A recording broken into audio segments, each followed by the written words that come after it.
Hello, જાગૃત અવાજમાં તમારું સ્વાગત છે. આવી ગયા તો અત્યારે આપણે સમાંતર શ્રેણીની અંદર સ્વાધ્યાય 5.2 કમ્પ્લીટ કરી નાખ્યો છે.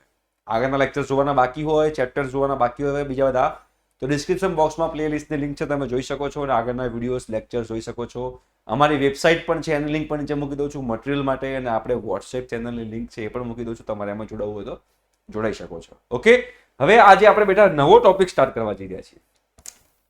યસ, સમાંતર શ્રેણીના પ્રથમ n પદોના સરવાળાનું સૂત્ર. આ છે ભાઈ ટોપિક. સમાંતર શ્રેણીના પ્રથમ n પદ, પ્રથમ આની ભાર મૂકજો 2 કિલો. પ્રથમ n પદોના સરવાળાનું સૂત્ર.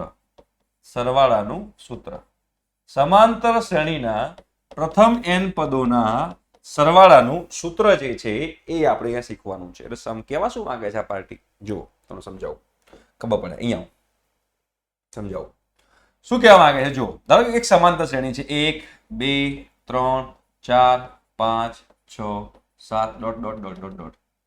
હવે આના પ્રથમ 5 પદોના સરવાળાનું સૂત્ર શોધો. પ્રથમ 5 પદોના તો પ્રથમ 5 પદોના કીધું હોય તો 1 + 2 + 3 + 4 + 5, 5 ને 4 9, 3 12 ને 2 14 ને 1 15. આન્સર આવ્યો 15. પ્રથમ 5 પદો કીધા.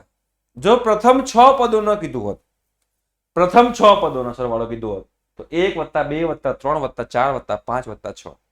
પ્રથમ 7 પદો કીધું હોત તો 1 + 2 + 3 + 4 + 5 + 6 + 7. તો આવી રીતે પ્રથમ 50 પદો કીધા હોત તો શું તમે લોકો અલગથી બધાના સરવાળા કરત? વરસાદ પડે છે, જોરદાર વીજળી પડી, ભૂકા બોલાઈ ગાડે એવી અવાજ આવ્યો હશે. તો પ્રથમ 50 પદોના સરવાળાનું સૂત્ર કીધું હોય તો શું તમે બધાનો સરવાળો કરવા બેસો?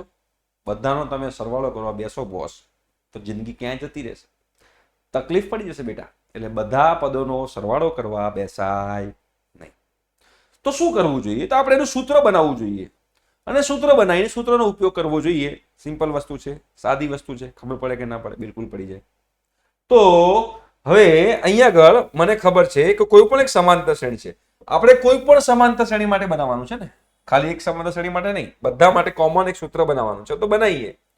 કોઈ એક સમાંતર શ્રેણી છે, એનું ધારો કે પહેલું પદ છે a, તો બીજું પદ શું હોય? a + d. ત્રીજું પદ શું હોય? a + 2d. ચોથું પદ શું હોય? a + 3d. અને એમ જોવા જઈએ તો છેલ્લું પદ શું હોય? a + n - 1 * d. આ છેલ્લું પદ હોય, nમું પદ. અને જો બધા પદનો હું સરવાળો કરું ને, તો બધા પદનો સરવાળો કરું તો આમ લખાય. અને આ જે બધા પદનો સરવાળો કરીએ છીએ અને જે આન્સર આવે ને એને SN કહેવાય. SN મતલબ કે શું? SN નો મતલબ શું થયો? SN નો મતલબ S ફોર સમ. સરવાળો જે છે બેટા, એ સરવાળો એને ઇંગ્લિશમાં આપણે સમ કહીએ. તો S summation of first n numbers, પ્રથમ n પદોના સરવાળાનું સૂત્ર. તો કોઈ એક સમાંતર શ્રેણી છે, એમાં પદોની સંખ્યા n છે એવું માની લઈએ. તો પદોની સંખ્યા n હોય તો બધાનો મેં સરવાળો કર્યો. હવે સરવાળામાં તમે એક વસ્તુ તમે કહું, ધારો કે આનો ઇક્વેશન નંબર 1 કહી દઉં. હવે તમે સિમ્પલ, તમને હું એમ કહું, સિમ્પલ એક વાત કહું કે બેટા આપણે x + y કરીએ કે y + x કરીએ, કોઈ ફરક પડે? ભાઈ સરવાળામાં તો ક્રમનો નિયમ લાગુ પડે જ છે ને. તો હવે હું આ જે લખ્યું હતું એને આખું ઊંધું કરીને પાછું લખું તો મતલબ કે અહીંયા આગળ શું રહેશે? અહીંયા આગળ SN નું SN જ રહેશે. અહીંયા આગળ SN નું SN જ રહેશે. પણ હવે છેલ્લું પદ હું પહેલા લખું છું. તો છેલ્લું પદ શું હતું? a + n - 1d પ્લસ આની આગળનું જે પદ હોય, આની આગળનું જે પદ હોય, બરોબર, એ હું પછી લખીશ અહીંયા આગળ. તો આની આગળનું પદ શું હશે? જો 2d 3d 4d, તો અહીંયા 3d છે, તો એની આગળનું પદ જોવા જઈએ બેટા, તો એનો આગળના પદમાં d માં 1 ઓછો છે ને. અહીંયા આગળ 2d છે, તો એની આગળની પદમાં શું હશે? 1 d ઓછો છે. તો અહીંયા n - 1d છે ને, તો એની આગળમાં શું હશે? 1 ઓછો કરો તો n - 2 થાય. તો અહીંયા શું હશે? a + n - 2d. આ છેલ્લેથી બીજું પદ થયું કહેવાય. આ છેલ્લેથી બીજું પદ થયું કહેવાય. ખબર પડી? n-2d. ચેક કરી લઈએ આપણે, કદાચ ખ્યાલ આવતો હોય તો. અહીંયા ડી નો સહગુણક 3 છે, અહીંયા આગળ 2 છે, અહીંયા આગળ 1 છે, અહીંયા આગળ 0 છે. તો ઘટતો જાય છે. મતલબ અહીંથી આગળ જે હશે એમાં ડી નો સહગુણક એક ઓછો હશે, તો n-1 માં એક ઓછો કરવાનો. અહીંયા તમે જોશો તો અહીંયા આગળ કયો હશે? હવે જે છેલ્લેથી ત્રીજું પદ છે શું હશે? છેલ્લેથી ત્રીજું પદ હશે કે આવું હશે, a વત્તા n-3d. અને છેલ્લું પદ શું બનશે બેટા? છેલ્લું પદ બનશે a. છેલ્લું પદ બનશે a. કેમ એ બન્યું? આખી સમાંતર શ્રેણીને મેં ઊંધી લખી. એટલે પહેલા અહીંયા આગળ શું હતું? અહીંયા આગળ પ્રથમ પદ હતું, બીજું પદ હતું, ત્રીજું પદ, ચોથું પદ ને છેલ્લું પદ. આખે ને આખું ફરતી લખું છું, પણ પહેલા છેલ્લું પદ લખ્યું, પછી છેલ્લેથી બીજું પદ લખ્યું, છેલ્લેથી ત્રીજું પદ લખ્યું અને લાસ્ટમાં છેલ્લું પદ લખ્યું. તો પણ સરવાળો તો એનો જ થવાનો છે ને, કેમ કે જ્યારે સરવાળામાં ક્રમનો નિયમ લાગુ પડે છે, x વત્તા y હોય કે y વત્તા x હોય, કોઈ ફરક પડતો નથી. આ જે હું સાબિતી આપું છું એ સાબિતી તમારે યાદ રાખવાની જરૂર નથી. છેલ્લે સૂત્ર આવશે, સૂત્ર તમારે યાદ રાખવાનું છે, પણ કેવી રીતે આવે તમને ખબર હોવી જોઈએ. હવે આ બેનો સરવાળો કરો શું થાય? જો Sn વત્તા Sn શું થાય? હવે આ બંને, આ સમીકરણ 1 અને સમીકરણ 2, એ બેનો હું સરવાળો કરું તો તમે જોશો તો Sn વત્તા Sn 2Sn થાય. અહીંયા a વત્તા a, આ બંનેનો જુઓ. હવે તમારે કરવાનું શું છે બેટા? આ બંનેનો સરવાળો કરો, આ બંનેનો સરવાળો કરો, આ બંનેનો સરવાળો કરો, એટલે બધા સરવાળો કરો તો જો અહીંયા શું થશે? 2a વત્તા n-1d. a વત્તા a અને n-1d. તમે આ બંનેનો સરવાળો કરશો ને, આ બંનેનો સરવાળો તો પણ એ જ થશે. આ બંનેનો સરવાળો કરો તો પણ એ જ થશે, 2a વત્તા n-1d. તમે આ બંનેનો સરવાળો કરશો ને તો પણ એ જ થશે, 2a વત્તા, અલગ અલગ કેમ કરું છું તમને રીઝન આપું છું, આગળ આપું છું બેટા. હો 2a વત્તા n-1d. એ રીતે તમે છેક છેલ્લે જશો, છેક છેલ્લે તો આ બંનેનો સરવાળો કરશો તો પણ એ જ થશે, બધાનો સેમ જ થશે. જોઈ લો, 2a વત્તા n-1d, 2a વત્તા n-, આ બંનેનો સરવાળો 2a વત્તા n-1d, આ બંનેનો સરવાળો 2a વત્તા n-1d, આ બંનેનો સરવાળો પણ 2a વત્તા n-1d થાય. આ થાય, આ થાય, અહીંયા પણ 2a વત્તા n-d. પદોની સંખ્યા કેટલી છે? પદોની સંખ્યા n છે. તો ધારો કે તમે આને x માનો, ધારો કે તમે આને x માનો, આને x, તો આ x વત્તા આ પણ x જ થશે, વત્તા આ પણ x થશે, અને છેલ્લું પદ છે એ પણ x થશે. તો આ શું થયું? x વત્તા x વત્તા x વત્તા x. કેટલી વાર? n વાર. તો એને શું કહેવાય? તો એને શું કહેવાય? 2Sn બરાબર x વત્તા x વત્તા x વત્તા x n વાર. તો એને nx કહેવાય કે ના કહેવાય? ભાઈ nx કહેવાય ને, n વખત x છે.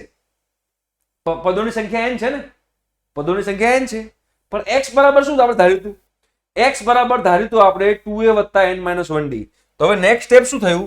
2Sn બરાબર, 2Sn બરાબર, ધ્યાનથી સમજજો, 2Sn બરાબર n, x ની જગ્યાએ શું મૂકી દઉં? 2a વત્તા n-1d. તો Sn બરાબર શું થયું? જે મારે શોધવાનું છે, તો Sn બરાબર થયું n/2. આ 2 જાય નીચે, બગડો જાય નીચે છેદમાં, અહીંયા શું બચશે? 2a વત્તા n-1d. તો આપણને પ્રથમ n પદોના સરવાળાનું સૂત્ર મળી ગયું, જે તમારે યાદ રાખવાનું છે. ક્યાંથી આવ્યું મેં તમને સમજાયું, બરોબર છે? એ તમારે યાદ રાખવું તો યાદ રાખી શકો છો, ના રાખવું તો પણ વાંધો નથી. પણ આ તમારા પરીક્ષામાં સૂત્રોમાં, સ્વાધ્યાય જે આના પછીનો સ્વાધ્યાય હશે એમાં સૂત્ર બહુ બધી વાર વપરાશે. તો અહીંયા આગળ જે આપણે યાદ રાખવાનું છે શું છે? અહીંયા આપણે યાદ રાખવાનું છે Sn બરાબર n/2 કૌંસમાં 2a વત્તા n-1d. આ પ્રથમ n પદોના સરવાળાનું સૂત્ર છે. એને જો મારે બીજી રીતે લખવું હોય તો પણ લખી શકું. બીજી રીતે બેટા કઈ રીતે લખી શકું? તો બીજી રીતે લખવા માટે અહીંયા આગળ લખી નાખું છું Sn બરાબર અહીંયા n/2. આ જે 2a જે છે એ 2a ને હું a પ્લસ a કરી નાખું. 2a જે છે બેટા એ 2a ને આપણે a પ્લસ a કરી નાખીએ, અને પછી અહીંયા આગળ હું n-1d કહેવાય.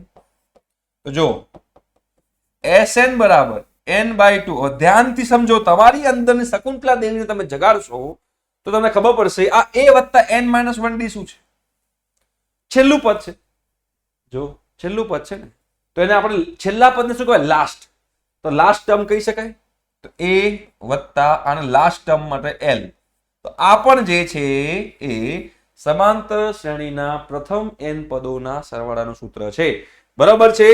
જો આ પણ સૂત્ર તમે વાપરી શકો અને આ સૂત્ર પણ તમે વાપરી શકો.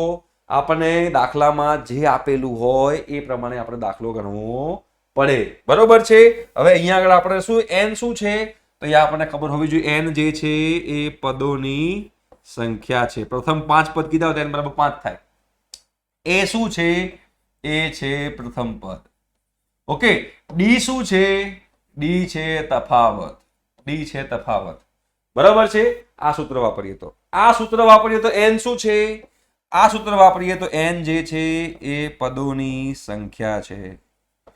n શું છે પદોની એટલે પદોની સંખ્યા આપણે n કહીએ છીએ. એ શું છે એ જે છે બેટા પ્રથમ પદ છે અને l શું છે છેલ્લું પદ છે. સમાંતર શ્રેણીનું છેલ્લું પદ. બરાબર. સમાંતર શ્રેણીનું છેલ્લું પદ છે. ક્લિયર છે. તો આ બંને જે ઇક્વેશન છે એ બંને ઇક્વેશન તમારે લોકોને આવડતા હોવા જોઈએ. આ બંને ઇક્વેશન જે છે બંને સૂત્રો જે છે એ તમને લોકોને આવડતા હોવા જોઈએ. તો તમને આવડી જાય તમને લોકોને વાંધો નહીં આવે. આ બે સૂત્રો તમારે યાદ રાખવાના છે. આ જે મેં આગળ સમજાયું કે સૂત્ર કેવી રીતે આવ્યું એ યાદ નહીં રાખો તો ચાલશે. બટ મને ઈચ્છા થઈ કે તમને સમજાવું કે આ ઇક્વેશન કેવી રીતે આવ્યું એટલે મેં તમને સમજાવ્યું છે. રાઈટ. આઈ હોપ સો કે તમને હવે આ 10મા ધોરણમાં આ જે સૂત્ર જે છે એ તમને યાદ રહેશે. તો આ જે સમાંતર શ્રેણી જે છે એ સમાંતર શ્રેણીના ચેપ્ટર જે છે એ સમાંતર શ્રેણીના ચેપ્ટરમાં તમારે 3 ઇક્વેશન યાદ રાખવાના છે. પહેલું ઇક્વેશન છે n મા પદનું સૂત્ર એ છે a વત્તા n-1d. બરાબર. n મા પદનું સૂત્ર. બીજું છે પ્રથમ n પદોના સરવાળાનું સૂત્ર. તો પ્રથમ n પદોના સરવાળાનું સૂત્ર છે n/2 કૌંસમાં આવશે 2a વત્તા n-1 into d અથવા તો બીજું શું લખાય sn બરાબર n/2 કૌંસમાં પ્રથમ પદ વત્તા છેલ્લું પદ. આખું જે પ્રકરણ જે છે આખું જે સમાંતર શ્રેણીનું ચેપ્ટર જે છે એ આ 3 ઇક્વેશન ઉપર ડિપેન્ડ કરે છે. આ 3 ઇક્વેશન તમને આવડતા હોય તો તમે સમાંતર શ્રેણીનો કોઈ પણ દાખલો ગણી શકો. રાઈટ. ક્લિયર છે. તો આજના લેક્ચરમાં આટલું રાખીએ છીએ. નેક્સ્ટ લેક્ચરની અંદર આપણે સ્વાધ્યાય 5.3 જે આ ઇક્વેશનના આધાર ઉપર હશે એની આપણે શરૂઆત કરીશું. તેના માટે આવવું પડશે તમારે નેક્સ્ટ લેક્ચરમાં. Thank you so much. Bye. Take care.